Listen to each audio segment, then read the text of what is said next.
Ողջունում եմ բոլորին, իմ շատ սիրելի հայուհիներին, հետևորդներից, աշխարհի բոլոր անկյուններից, ովքեր որ դիտում են, նաև ողջունում եմ իմ իր տարուհի հետևորդներին, իմ ընկերներին, սիրելիներս ինչպես եք։ Այսօր պատրաստում ենք ռուլետ, ամենահեշտ ու արագ խմորեղենը, որ օրինակ 30 րոպե ժամանակ ունեք ու պետք է ձեթուն ինչ-որ մեկը գա ու դուք ուզում եք շատ արագ, բայց ճոխ ինչ-որ բաներ ասիրել, չգիտեք այդ տանը ինչ կա, չկա, այսպես առնարն նայում եք, մի քիչ ջեմ ունեք, մի քիչ շաքարավազ, այս կոմենքում ու ինչ է ստացվում, ռուլետ։ Օրինակ ես շատ հաճախ եմ պատրաստում ռուլետը։ Սիրելիներս պատրաստելու ենք 5 ձևով, 5 ձու, օգտագործելու ենք 150 գրամ շաքարավազ և 150 գրամ ալյուր, սովորական ալյուր է ու մի քիչ վանիլային շաքարավազ է։ Ինչ ենք անելու, շատ լավ հարելու ենք շաքարավազն ու ձուն։ Դրանից է կախված, որ մեր ռուլետը լավ է ստացվելու։ Լավ հարում ենք, հետո էլ քիչ-քիչ ավելացնելու ենք ալյուրը։ Ընդամենը այսքանը, բայց պետք է հետևեք բոլոր տեխնիկական նրբություններին, որը ընթացքում ես ձեզ կասեմ։ Ձուն նախ ես արդեն 2 ժամ է, որ սառնարանից դուրս եմ բերել, որպեսզի լինի սենյակային ջերմաստիճանի։ Ճիշտ է, սառը վիճակում էլ կարող եք հարիչով հարել ու շատ արագ ստացվելու է, բայց այստեղ մի նրբություն կա։ Եթե դուք սառնարանից եք դուրս բերում, շատ արագ փրփրում ու պնդանում է, դա չի նշանակում, որ բավական է, պետք է չհարեք։ Այսինքն իրեն ժամանակ տրամադրեք, գոնե 5-ից 6 րոպե հարեք։ Այդ ժամանակ արդեն մենք համոզված ենք լինում, որ ձվի սպիտակուցները լավ հարվել են, ինչպես նաև դեղնուցը։ Իսկ սենյակային ջերմաստիճանի ձուն մի քիչ դանդաղ է այդ ծավալին հասնում, բայց ավելի այսպես ասած ստաբիլ ու ճիշտ մասա է ստացվում։ Գնացինք առաջ։ Ես միանգամից շաքարավազը, ձուն, առանց սպիտակուց, առանց իսկոմենկոմ առանձնացնելու, միանգամից հենց հարում եմ, ուղղակի այս սկզբնական շրջանը մի փոքրիկ այսպես խառնում եմ, որպեսզի հետո ամբողջ խոհանոցը շաքարավազով պատված չլինի։ Ու սկսում ենք հարել ամենաբարձր հզորությամբ։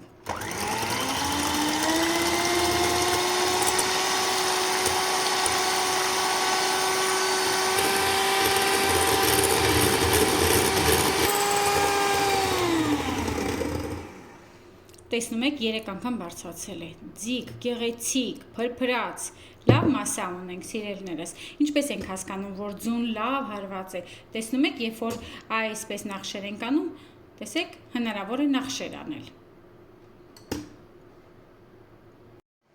Հերթը հասավ ալյուրին, սիրելիներս, ալյուրը քիչ-քիչ ենք ավելացնելու մաղի միջոցով։ Մաղով ենք կացկացնում, թթվածնով հարստացնելու, խմորին ավելի թեթևություն տալու համար։ Այսպես։ Իդեպ ես այս գործողությունը անում եմ նաև հարիչի միջոցով, ոչ մի խնդիր չի լինում, երբ որ շատ ես պատրաստում, ձեռքդ սովոր է լինում, արդեն գիտես ինչպես պատրաստել, բայց քանի որ տեսանյութերը ուսուցողական են, դուք պետք է սովորեք, ովքեր որ չգիտեն, առաջին անգամ են պատրաստում կամ բաղադրատոմսը պարզապես հետաքրքիր է ու ուզում եք ինպես պատրաստել, դրա համար պետք է անեմ այնպես, որ ձեր համար էլ հեշտ լինի։ Վերևից միշտ դեպի ներքև բերում ենք կենտրոն, որպեսզի խմորը չվնասենք։ Ջեռոցը տաքացնում ենք 180 աստիճան, թխելու ենք առանց օդափոխիչը միացնելու ու շատ արագ է թխվելու իմիջիայլոց, չթողնեք, որպեսզի շատ չորանա, որ գեղեցիկ է փաթաթվի։ Հիմա այս ամբողջ ալյուրը կավելացնեմ ու մենք կանցնենք առաջ։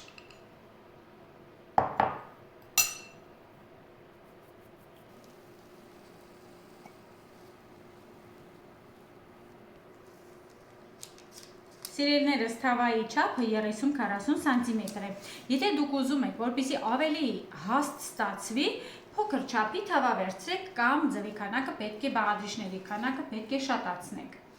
Ընդամենը այսքանը, յուրաքանչյուր ձվին, մեկ ձվին մոտավորապես, որովհետև ձվի չափերը տարբեր են լինում, 30 գրամ ալյուր և շաքարավազ է պահանջվում։ Այս դեպքում միայն դասական բիսկվիտների, խմորեղենների, այսպիսի խմորի դեպքում, ուրիշ դեպքերում արդեն փոփոխվում է։ Ջեռոցը արդեն միացված է, լավ տաք վիճակում է, 180 աստիճանում ենք թխելու, վերև ներքև միացված ռեժիմը, մեջտեղի հատվածում ենք դնելու ու սպասելու ենք, որ նուրբ վարդագույն լինի, շատ չկարմերացնեք։ Սիրելիներս պատրաստ է մեր ռուլետի թեթև նուրբ բիսկվիտը, տեսեք ինչպիսի տեսք պետք է ունենա։ Հիմա ինչ եմ անում, շրջում եմ հենց տաք վիճակում, սովորական, առանց թացեցնելու, առանց խոնավեցնելու, որևէ սրտիչի վրա կարիք չկա։ Խոնավեցնելու ու նախ առաջինը թղթից ազատվում ենք։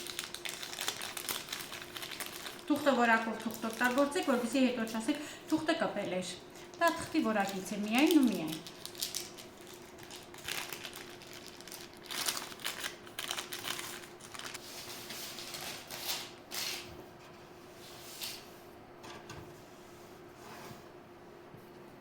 Մի հատ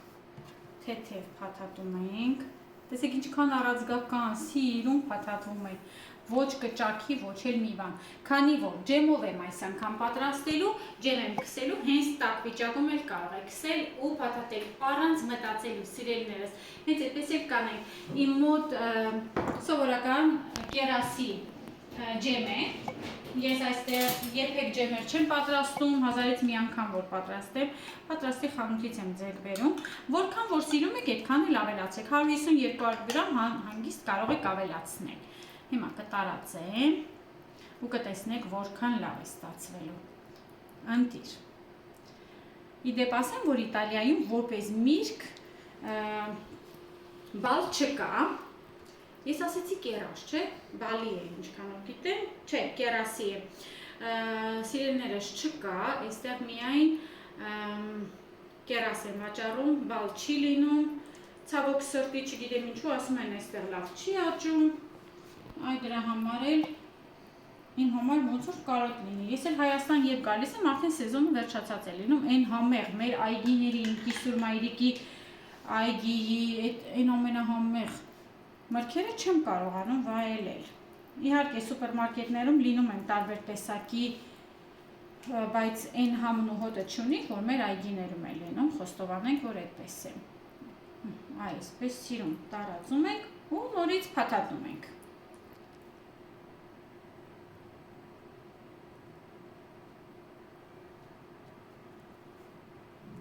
Բայց քանի որ շատ տաք է, մի թեթև այսպես կպահեմ, կհովանա, նոր երեսից կզարդարենք։ Սիրելիները, ես տանը մի քիչ կրեմ ունեմ, ուղղակի զարդարում եմ կրեմով։ Դուք ինչպես ցանկանում եք, ինչպես ուզում եք։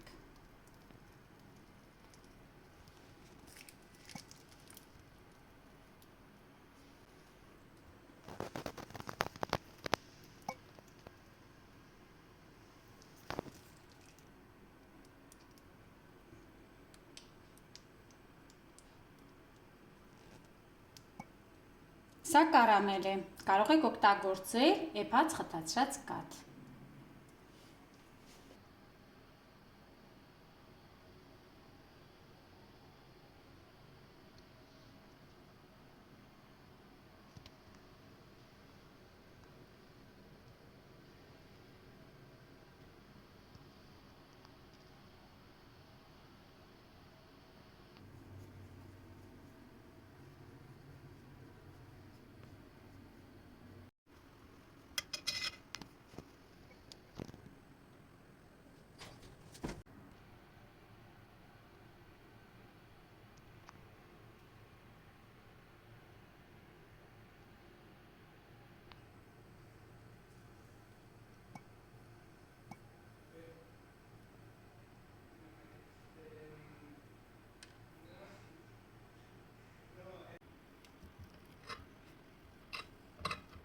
Հիմա կփորձեմ ու կասեմ համ ինչպիսին է։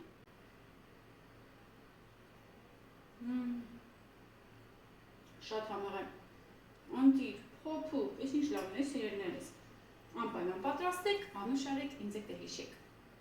Շնորհակալություն, որ դիտեցիք, հաջողություն բոլորին, կառնանային գեղեցիկ օրեր եմ ցանկանում բոլորին սիրելիներս, հաջողություն, կտեսնենք հաջորդ տեսանյութին։